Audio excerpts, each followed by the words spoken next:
Hello, and welcome back to Mythical Creature Comforts. I'm Bacteria, and today we're covering leprechauns, which is fitting considering St. Patrick's Day is just around the corner. Jar of Doom. Anyway, so leprechauns. I'm not sure you could find very many people that don't know what a leprechaun is, but for those who don't, for various reasons, the leprechaun is a small Irish fairy, member of the Fae or the Cine, whichever you prefer.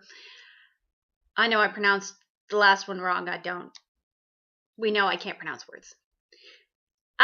Basically, they are depicted as a tiny bearded man wearing a hat and a coat. Now, usually, nowadays, they are depicted wearing green, head to foot, the whole, if you don't wear green on St. Patrick's Day, you're going to get a pinch thing. Always fun. But prior to the 20th century, they were actually normally depicted wearing red. There's a little fun fact for you. So yeah, tiny bearded men. There's debate. Some people, they're like tiny. Others, they're 3 feet tall. Anywhere in that range. They are mischief makers. Love to play pranks, that sort of things. They are normally depicted either with a pot of gold and a rainbow, or looking for one or guarding one. It's usually the pot of gold at the end of the rainbow thing.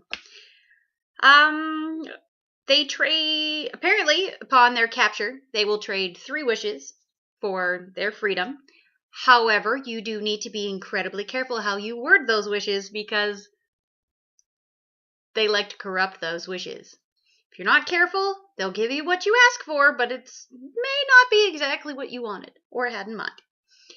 They are seen as solitary creatures, and apparently, which is something I did not know until I had to look this up, go figure, they are shoemakers and menders, which we're going to come back to.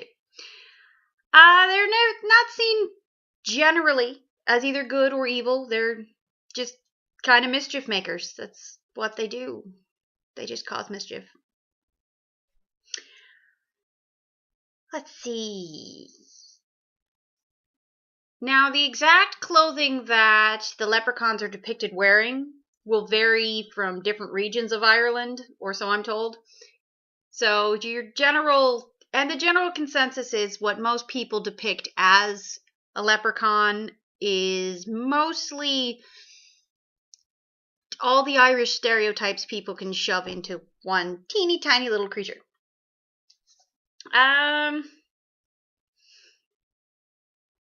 Yeah, let's move on to pop culture, because it's fun. So in pop culture, you have the horror comedy franchise, Leprechauns, which I'm sorry to say I've never seen. Don't have a huge interest. Well, I mean, I do kind of want to see them, but I need someone to see them with me, and right now the family and we aren't on the same level as far as movie interests are concerned. Especially if there's the horror element to them. But and I don't know. The leprechaun being the monster, I'm iffy with it. Most notably, people know the Lucky Charms guy, Lucky, as he is a leprechaun, and instead of a pot of gold, he hoards cereal with marshmallows. To each their own, I guess. Let's see. There was a pro wrestler named Hornswoggle, and if he's still around, I'm sorry I used your name in the past tense. He is a little person professional wrestler, and he looks pretty awesome. I don't have a picture of him. I'm sorry, but look him up. He looks pretty cool. I know I have a lot of friends that actually watch the WWE that are going to be like horrified that I had no idea this guy existed until now, but again, there was a movie in, I think it was the 50s, because of course I got rid of the page that had it up, called Darby O'Gill and the Little People, which was all about leprechauns and had the Leprechaun King and apparently something about Sean Connery. Again, I'm going off the top of my head. I'm a writer, but I don't actually have a script written out, guys, because I don't do that kind of thing. These are literally just videos of me rambling. And you love me for it, so all 12 of you. Let's see. Harvey Birdman, attorney at law, had the world's largest leprechaun, a little dude named Shadow, Shado, which, I gotta tell you, the images I saw, he just looks depressed, and that kind of makes me a little sad, but that's what happens when you're the world's largest leprechaun. Then you have the fun ones like mascots for the Notre Dame University down in the States there. They're Fighting Irish leprechaun, who apparently was a drawing by a man named Theodore W. Drake in 1964, and apparently he was paid $50 for it. That's it. Shit happens, I guess. There's also Lucky the Leprechaun from the Boston Celtics. I don't have any neat facts about him. I'm sorry. Now, the last bit of pop culture, well, last 2 bits of pop culture, but we're one and then we're going to do the other. Anyway, is leprechauns as depicted in the Harry Potter franchise. I don't think they're mentioned until book 4, The Goblet of Fire, when they go to the bad, Becca, bad. When they go to the World Cup, because it's Ireland and Bulgaria, because I'm a terrible Harry Potter nerd. I'm sorry, guys. I feel ashamed. Anyway, I have this fantastic piece and where to find them. The book, I believe this is the first edition of this book.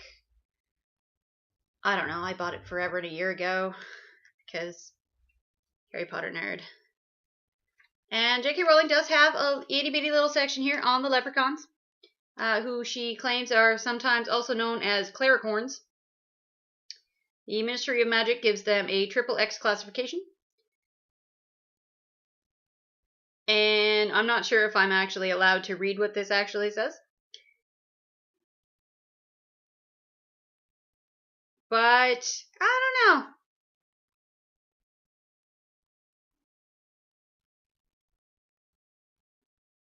I don't know. She makes them sound more animal than fairy. Claims that they eat leaves, and despite their reputation as pranksters, have never been known to do lasting damage to a human. Which is debatable depending on who you talk to. I love this little book, though. It's awesome. Could use some work, but it's awesome. Anyway, then because obviously I have to talk about it because it's my opening title scene, is in Bugs Bunny. Now, the reason why there's the hesitation there is the original depiction, which is my opening title credit there, in the episode is called Wearing of the Grin. Now, basically, Porky Pig stumbles upon a pair of leprechauns, and they go to town doing all the fun stuff that leprechauns do. This is my favorite depiction of the leprechauns. However, the I want to say newer because I'm not sure if it is the newest depiction of Bugs Bunny where he's got the little squirrel friend. That leprechaun, he's a bit dumb. Yeah, he's depicted as an idiot, and it bothers me because leprechauns are not stupid.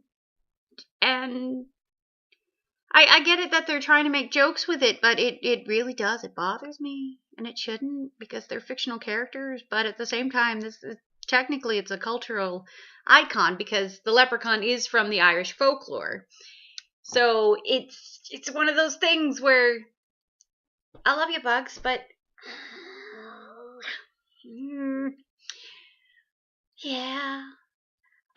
So one last thing that I hinted at when I was giving my description of leprechauns that can be a kind of question for anyone who actually watches this video. I know some of you do actually watch them. Is this story called The Elves and the Shoemaker? Now, can you figure out where I'm going with this? Basically, the shoemaker, he goes to sleep, and these elves come in and they make him shoes. And he sells the shoes and gets more fabric and so on and so forth. Now, they are called the Elves and the Shoemaker. And even in the movie Elf, when Papa Elf is giving the rundown of what elves do, where you can either work in a tree making cookies, which we're going to touch on in another video, or you can make shoes, or you can work in Santa's workshop, which, again, I say again, but I haven't actually expressed this opinion on this channel, but I have a problem calling Santa's elves. But, because I think it's too of a generalized term for the creatures that actually work for good old Saint Nick. But anyway, it is possible that the elves from The Elves and the Shoemaker are actually leprechauns. Because, as I said, they're neither bad nor good, and these ones could just really want to make shoes. He makes them little clothes and stuff as a thank you for making the shoes, and they disappear and they never come and make shoes again. But I don't know. What do you guys think? Is it possible that those creatures are in fact leprechauns and not just run-of-the-mill random elfy things? Something to think about. And now we get back to the fun part of the video where I say whether or not I've used leprechauns in any of my stories. I have mentioned them in one of my stories. It's probably one that I'm never going to get published because it's one of my longer works and it's cringy. It's not like super cringy, but the leprechauns, they're not a main character or anything. They're just one of the many races that live in this area. As you guys watch me dance with my hands here. And I don't know, I might use them in other works because, I mean, who doesn't like a little trickster creature running around pissing everybody off? So that's gonna be it on the leprechauns. Nice shorter video for once. You guys don't seem to like the longer ones. I'm still gonna make them. I mean, I love you guys and all, but yeah, I'm still gonna make them. Anyway, creature jar.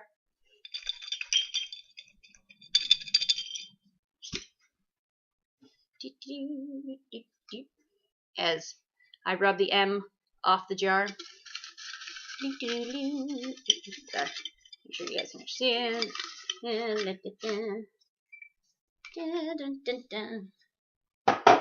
I hope you guys like the little jingle I sing while I'm picking these. Alright, so next week's mythical creature we shall cover Nymphs.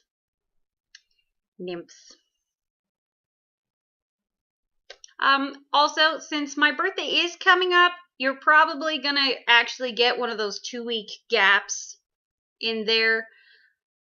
Granted, my birthday is on a Saturday, but that's not the point. It's not the point, guys. It's not the point. So, next video, Nymphs. Thank you for watching. Like if you like the video. Subscribe if you wanna. We can always use new subscribers. I guess you can share the video if you really want to. You want other people to see me and listen to me ramble about various races. Either way, I'm Bacteria. Have a wonderful night. Thank you for tuning in.